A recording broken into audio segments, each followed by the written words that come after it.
global commodities slump has shaken up Latin American economies. The World Bank is now urging the region to adjust to new demands on international markets. For more, CCTV's Joel Richards sat down with the World Bank's Vice President for Latin America and the Caribbean, Jorge Familiar, and he asked about the region's economic transformation. Latin America had a golden decade, significant growth, and a very profound social transformation. Poverty was cut in half. And for the first time in history, we have more people living in the middle class than in poverty.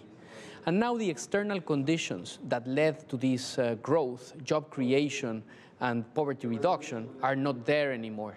In fact, the region has been in a slowdown for almost 6 years now.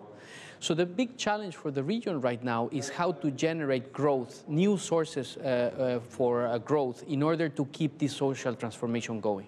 In the overview for Latin America on the World Bank website, it mentions that these gradual fiscal adjustments that are necessary must be fairly distributed across all segments of society. So what's your view on this in terms of how governments are able to achieve these changes that are inevitably necessary for the economy? I think that there is a realization throughout the region that this is necessary, and there is also a trend to turn social programs into social systems which are tied to the productivity agendas of the countries and the region. Why do you think education is still such a challenge for the region? We've seen in many countries the so-called pink tide with socially progressive politics and policies, yet education is still very much one of the issues that remains to be resolved. Why is that still such a challenge for many Latin American countries? So the first thing I would say is that there has been significant progress, but mostly in the access front. So we have practically universal access to primary school, to secondary school. There is a challenge with quality. What we do today as a region will have an impact in 16 years. So we need to think about the economy of the future as we prepare our youth.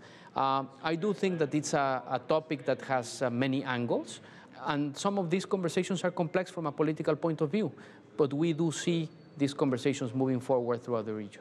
You mentioned the complex political situation. There's a great change taking place in the region. How do you see this, broadly speaking, affecting the economy? I think that what changed in Latin America really is the society. I mean, we had a social transformation. The population is demanding more and better public services. The population has gotten used to growth and better opportunities. And the Latin Americans want more of this. And therefore, what they are asking at this point in time, where there are fewer resources, they are asking for the best possible use of public resources. There is no tolerance for corruption or misuse of funds. And what Latin Americans are looking for is growth and opportunities. How do you view China's relationship with Latin America maturing? First of all, the relationship between Latin America and China is one of the most dramatic changes in the region. The economic cycle of South America is now linked to the Chinese economic cycle. And this was not the case 10 years ago. Mexico, Central America, and the Caribbean, their economies are still linked to the US economy. But South America is linked to China. And therefore, the relationship between Latin America and China is more and more important as time goes by. And I do expect ties to strengthen, a bond to become firmer, and for the benefit of China and the region as well.